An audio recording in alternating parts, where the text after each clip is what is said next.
There's no day the same. There's always activity going on around the world somewhere. And we did 26 separate evacuations by road from Tripoli and Misrata across into Tunisia.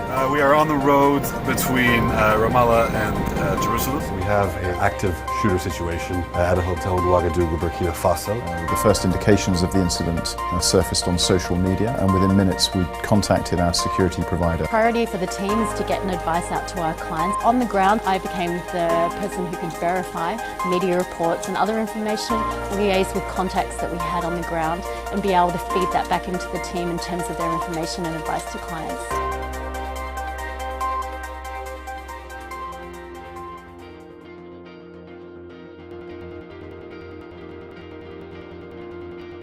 When a client calls us for advice and information, they will be speaking to somebody who knows intimately the destination that they are travelling to and can provide first-hand, up-to-date information based on practical experience of actually having been in that location themselves. All of us live in the region and have had extensive experience in travel within the region. When a client gives me a call at the security desk, I try to take as much information as possible from them, such as their profile, their experience in traveling, details about their itinerary, and I give them specific advice about each plan they have.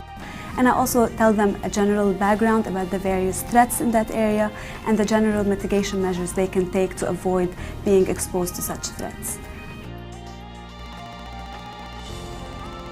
Once we see something breaking, we will then start to monitor it, and we need to corroborate that as best we can with at least 2 sources before we then start to publish information, pushing that out to our clients.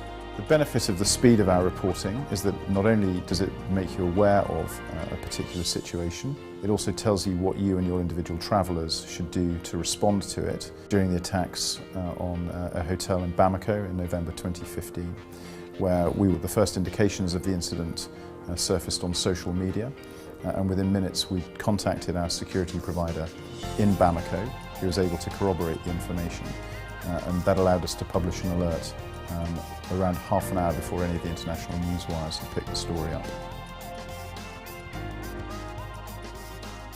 We invest heavily in sending our team in to perform research trips, and in the upcoming next few months we have people travelling to Somaliland, Uganda, Iran, Saudi Arabia, South Sudan and Somalia.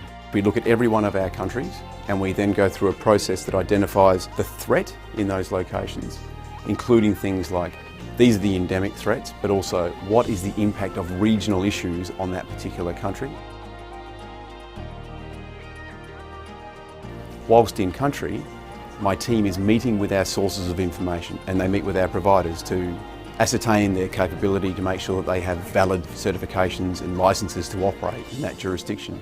These sources of information are also incredibly useful when we're made aware of an incident or an event that could impact our client constituents and makes our updates, our analysis incredibly rich for our clients.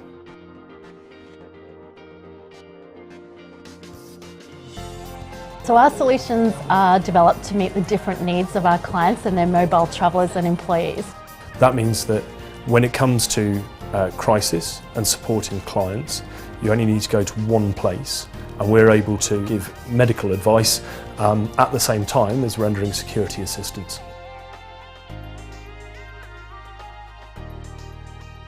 보안 서비스는 크게 3가지로 나눌 수 있습니다. There is an increasing need to understand security risk in their own language.